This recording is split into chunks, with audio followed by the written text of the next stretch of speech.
democracia brasileira, temos quase a mesma idade. Eu achava que nos nossos 30 e poucos anos estaríamos pisando em terra firme.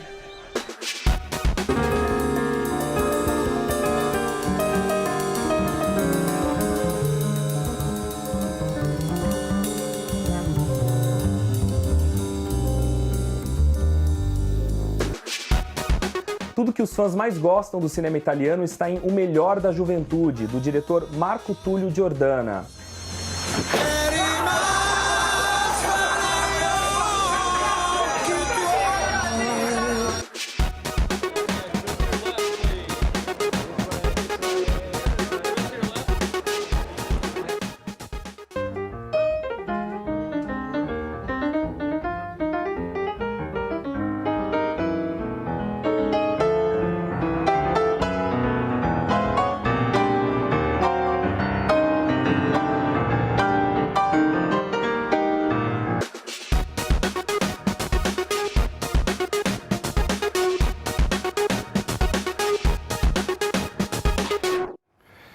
Olá, boa noite, Metrópolis no ar. E nós começamos o programa de hoje falando de cinema e com a nossa representante do Oscar 2020, a Petra Costa, que concorreu na categoria de melhor documentário entre as 5 finalistas. Petra, e aí já é um prêmio, sem Sim. dúvida nenhuma, né? Está Sim. ali porque o documentário e vocês ganharam uma grande visibilidade no mundo inteiro. Gostaria que você falasse desses desdobramentos durante o Oscar, depois do Oscar, em relação à carreira.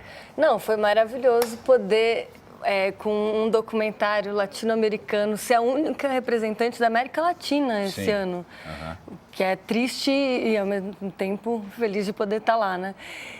E o filme ecoou em muita gente, porque, sem saber, a gente foi na vanguarda dessa epidemia do fascismo que está se alastrando pelo mundo, né? Uhum. Aqui começou, eu vi nas ruas em 2016, começou antes, e isso me impulsionou a querer filmar e entender de onde estava vindo. E quando eu terminei o filme, a epidemia já era global. Uhum. E acho que muita gente que via o filme falava disso, assim, da Turquia, da Coreia, dos Estados Unidos, da Índia. Falavam, nossa, esse filme me faz entender o meu país melhor. Muitos americanos falaram Muitos americanos. Eu gostaria de saber que você deu muitas entrevistas nos Estados Unidos, para a CNN, para a PBS, que é a TV pública nos Estados Unidos. Sim. Eles tinham noção da história recente do Brasil ou foi através do documentário que eles... Tinham noção de que a presidente Dilma tinha sido empichada, que o Lula tinha sido preso, mas era uma noção meio vaga, assim. Acho que o documentário... Muitos falavam que o documentário ajudava eles a entender algo que parecia bastante confuso. Uhum. Sabiam que o Brasil estava tendo questões, mas não entendiam muito bem como. E eles acabaram entendendo o nosso percurso de democracia? Sim. Entenderam nosso percurso de democracia e quanto tem semelhanças com o percurso deles, né? De extrema polarização entre os partidos, Sim, aumento... que acontece nos Estados Unidos também. Eles, na verdade, acho que tem esse problema muito antes da gente, né? A polarização lá já vem aumentando desde os anos 70. Aqui é um fenômeno recente, né? Desde 2013. Uhum. E eu tenho curiosidade até que ponto eles não têm um pouco da influência deles na polarização que a gente teve aqui. Eu acho que tem bastante, hein? Tem bastante. Mas antes de entrar nesse mérito, a gente viu fotos, você conversando com o Brad Pitt, você conversando com o Leonardo DiCaprio. É claro que a gente reconhece neles grandes astros e tal, mas também sabemos, por exemplo, Leonardo DiCaprio é um grande ativista, né? Do meio ambiente, etc. O Brad Pitt é um grande produtor hoje em dia em Hollywood. Sim. Então, eu gostaria de saber se essas conversas ocorreram nesse sentido também. Sim. Não, foi muito legal. Muita gente já tinha me falado que esse dia, que é o dia do almoço com os indicados, é mais legal do que a própria cerimônia. De fato é, porque é muito mais intimista. São só os indicados, não tem mais ninguém ali. Então, você tem a oportunidade de conhecer. E a conversa com eles foi ótima. Com o Leonardo, eu apresentei a Sônia Guajajara para ele, e ele já financiava uma ONG ligada à Sônia, e falou que como ele tinha sido atacado pelo presidente, a Sônia, eu também. Eu falei, eu também, então, nós três tínhamos Você está falando dos ataques que o presidente comum. Bolsonaro fez ao próprio Leonardo DiCaprio, é isso? Sim, falando que ele era culpado pelos incêndios na Amazônia. Incêndios na Amazônia. É. Então tivemos essa troca sobre o fato de nós três termos isso em comum. E ele falou que queria conversar mais com a Sônia, tinha visto o filme, tinha gostado muito, entendido mais também sobre o que está acontecendo no Brasil através do filme. E o Brad Pitt também foi super simpático, eu descobri que ele é fã de uma série brasileira chamada Bandidos na TV, que eu ainda não tive a oportunidade de ver. E conversei também com o Al Pacino, sobre Eu Amo Ricardo III, que é um filme que ele fez. Sim. E ele ficou encantado, porque é um filme que poucas pessoas viram. Fala muito da relação dele com o teatro, né? Então, e a Laura Dern, que é impressionante, que é muito ativista, que diz que vive na fronteira com o México. Tinha visto todos os documentários. Laura Dern que ganhou o Oscar de atriz coadjuvante. Atriz coadjuvante, exatamente. Ela foi muito simpática, Laura. Agora, tá certo a gente ver isso, a gente já esperava que eles se posicionassem desta forma, eles têm bastante consciência, principalmente essas pessoas que você citou, mas aqui no Brasil, falando em polarização, também gente que ama muito documentário e gente que odeia, às vezes até alguns sem ter visto o documentário. Sim. E você, inclusive, eu peguei, onde é que eu vi? A própria, você sabe, a Secretaria de Comunicação Social do governo, a SECOM, chegou a dizer assim, que você era uma militante anti-Brasil e que difamou a imagem do Brasil no exterior. Sim. Você ficou sabendo lá? Soube. Era no dia que tinha acabado a votação. Achei que finalmente eu ia poder ter um dia tranquilo, concentrar no vestido, escolher o vestido. Aí estava trending topics no Twitter com Petra Costa mentiu. E justamente encabeçado pela Secretaria de Comunicação, que é anticonstitucional. É anticonstitucional, na verdade. Eu vi juristas falando sobre isso. Que não pode, não é? Não pode usar o órgão de comunicação oficial do governo para atacar pessoas. E é muito trágico, mostra realmente como a nossa democracia está no limite e é um abismo vertiginoso que aumenta cada dia sob os nossos pés. Porque eu falei fatos nessa entrevista, eu falei que o governo era responsável pelo aumento do desmatamento da Amazônia, que é um fato, e que estava também incentivando que policiais matem pessoas no Rio de Janeiro e que com isso o aumento, não do homicídio em geral, mas do homicídio pela polícia tinha aumentado. E aí fui atacada por isso, por falar essas coisas. Eu vi as entrevistas aqui, né? Muita gente dizendo que você tinha feito uma propaganda política, que você era sectária, que você era uma pessoa de esquerda que estava se cegando em relação aos problemas que o PT tinha, etc. e tal. Você chegou a responder sobre isso? E o que você, na verdade, pensa sobre isso? Não, enfim, são questões diferentes. O que eu falei naquela entrevista, que era o motivo do ataque, eu acho totalmente descabido atacar uma pessoa por falar sua opinião sobre o seu próprio país, né? Acho que aí está o limite entre a democracia e a ditadura. Quando eu não puder mais emitir a minha opinião, se eu for considerada antinacionalista, por estar justamente defendendo o que eu acho que é o mais caro no meu país, que são vidas humanas e a preservação da Amazônia, aí que democracia é essa, né? Agora, sobre o filme, tem gente que critica o filme por ser de esquerda e de ser de direita. Eu acho que a gente está vivendo uma coisa muito perigosa, que é um emburrecimento nacional. Dizem que a forma que você consegue ver, que alguém consegue viver dentro da complexidade, que tem um nível intelectual, é quando ela consegue lidar com coisas opostas. O governo do PT foi bom e foi ruim. Você consegue lidar com essas duas coisas. E você coloca isso no documentário. Exatamente. Né? Teve acertos e teve erros. Você não precisa generalizar, né? Isso faz parte de uma economia de pensamento fascista, porque as coisas ou são pretas ou são brancas. Tem uma infinidade de cores no meio que você não pode perder. Uhum. Eu gostaria que você falasse, repercutisse o que a Regina Duarte, que é a nova secretária de Cultura, ela falou numa entrevista ontem que o governo não vai financiar filmes para agradar as minorias, que dinheiro público não é feito para isso. Aí incluindo, acho que questões como o feminismo, questões LGBT, negros, ambientalistas, etc. O que você acha? É que, se for realmente incluir esses grupos, são as maiorias, né?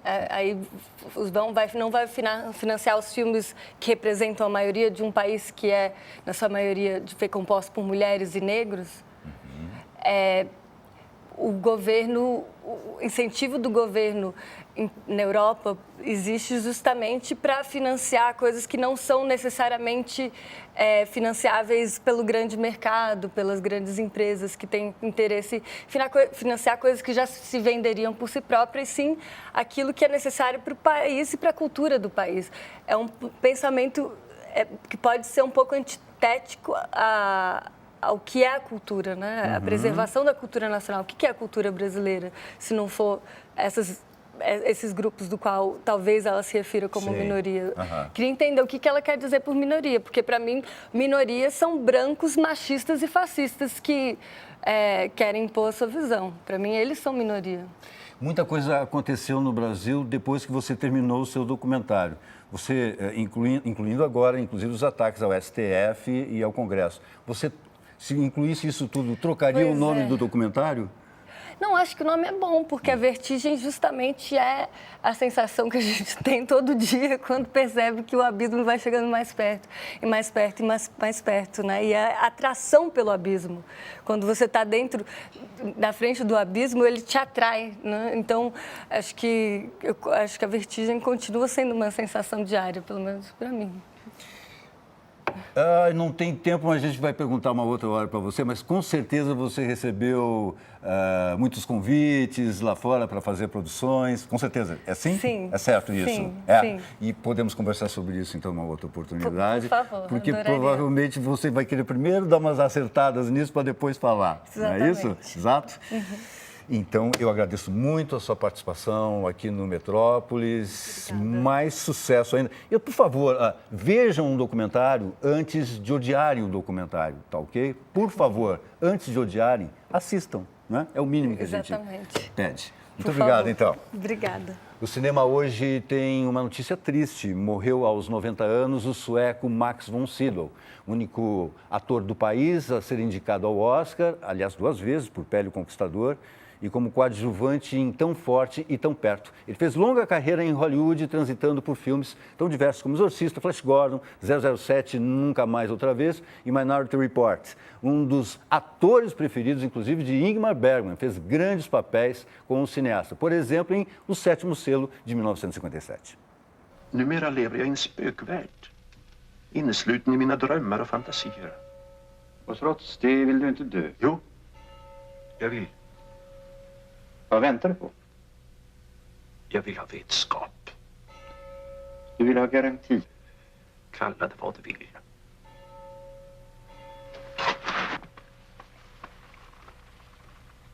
Är det så grymt otänkbart att fatta Gud med sina sinnen? Varför ska han gömma sig i en dunstkrets av halvuttalade löften och osedda under? Hur ska vi kunna tro på de troende när vi inte tror själva?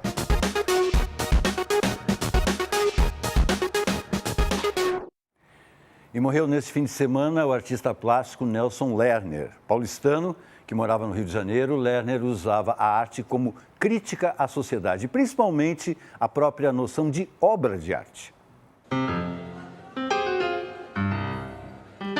Eu acho que, como artista, a única coisa que eu faço, tenho que fazer é questionar. Apesar de eu saber que hoje em dia esse questionamento já foi assimilado e é consumido até pela instituição no qual você questiona. Já há algumas décadas, Nelson Lerner se via nessa contradição. Sua essência transgressora se destacou em 1967, quando, em plena ditadura, enviou um porco empalhado para o Salão de Arte de Brasília, que, para sua surpresa, aceitou o trabalho. Eu sou provocador, irreverente, bem-humorado, irônico. Eu não tenho mais como fazer um trabalho, seja ele qual for, que não caia nesses rótulos.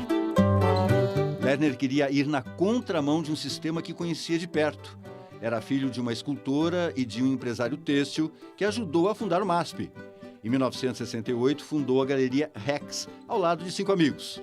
O espaço encerrou as atividades um ano depois e promoveu um happening em que o público podia levar a obra que quisesse para casa. Foi uma avalanche de gente.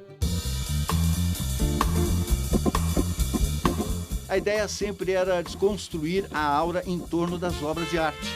Ele ensinava como copiar suas obras, por exemplo. O uso do material já pronto, né? É uma obra não gestual. Eu procuro afastar o gesto e o gosto da obra. Então, é toda uma obra, no fundo, ela acaba sendo feita em cima de apropriações. A apropriação era tanto de materiais cotidianos como de artistas consagrados. O criador do famoso urinol, Marcel Duchamp, foi muitas vezes citado e homenageado. Poderia fazer uma exposição só sobre o Duchamp, porque Duchamp realmente eu chamo de meu tio. E eu acho que tudo meu, olhando de certa maneira, você vai ver Duchamp em tudo. Ao longo do tempo, Nelson Lerner viu obras questionadoras ganharem valor no mercado e praticamente perderem o propósito. Foi o caso dos Múltiplos, em homenagem ao artista Luz Fontana, feitos em 67 para serem manuseados pelo público. Em uma mostra de 2009, já eram intocáveis. Então você tem um trabalho dos anos 60, no qual você não pode, que foi feito com a ideia de você interagir, e você não pode. Por quê? Porque ele adquiriu um valor comercial e a instituição, a galeria, a própria sociedade não deixa ele ser tocado como era para ser. É como amordaçar uma sociedade e dizer, vocês não brincam mais com as coisas. Lerner foi professor e formou gerações de artistas. Viveu 88 anos com um olhar jovem. Apaixonado por jogos em geral, entendeu muito cedo o jogo do mercado de arte. Acho que existe uma crítica a uma sociedade que não vê, que não enxerga, que não percebe, vamos dizer, hoje não percebe mais do que o discurso do artista. Então hoje o artista discursa e a sociedade consome ele.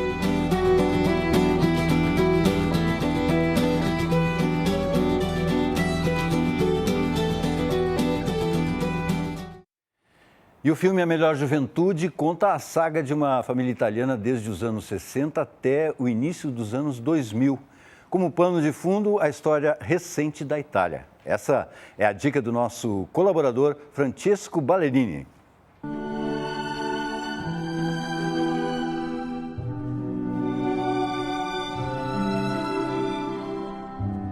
Paisagens belíssimas, uma trilha musical envolvente e a boa e velha boemia. Tudo que os fãs mais gostam do cinema italiano está em O Melhor da Juventude, do diretor Marco Tullio Giordana.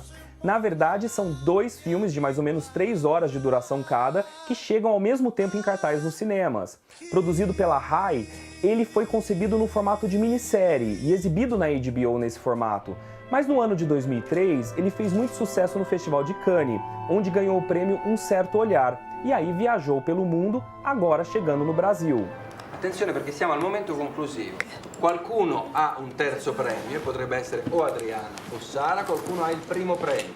O filme conta a história de 2 irmãos, Nicola e Matteo, de temperamentos muito diferentes. Enquanto Nicola entra na causa antimanicomial do país, Matteo se alista no exército e depois na polícia. O pano de fundo são as mudanças que acontecem na Itália ao longo de 40 anos.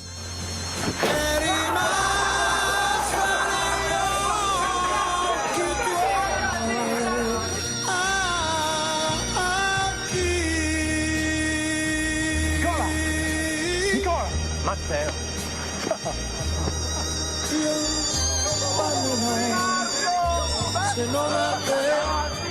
O Melhor da Juventude tem pontos muito positivos. Um deles é o fato de que o diretor abre mão de se colocar à frente da obra, permitindo que a fotografia e as atuações invadam a tela ao longo da duração do filme.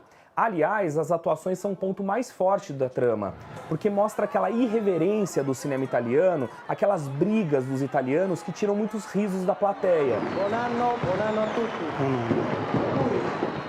O Melhor da Juventude é um filme longo, como a vida, mas vale a pena conferir nos cinemas, porque ele traz aquele lado otimista e nostálgico típico de alguns diretores do país e que foi popularizado, por exemplo, pelo Federico Fellini nos anos 60, que ganhou os corações e as telas do mundo inteiro.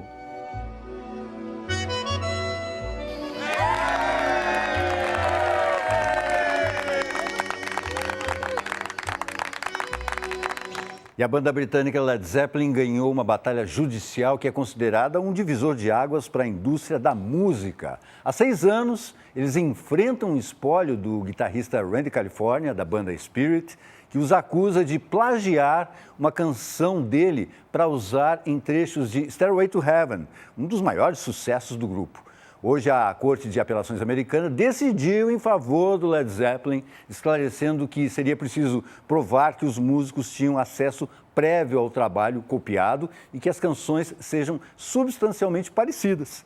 A decisão estabelece um precedente para novos julgamentos nos Estados Unidos.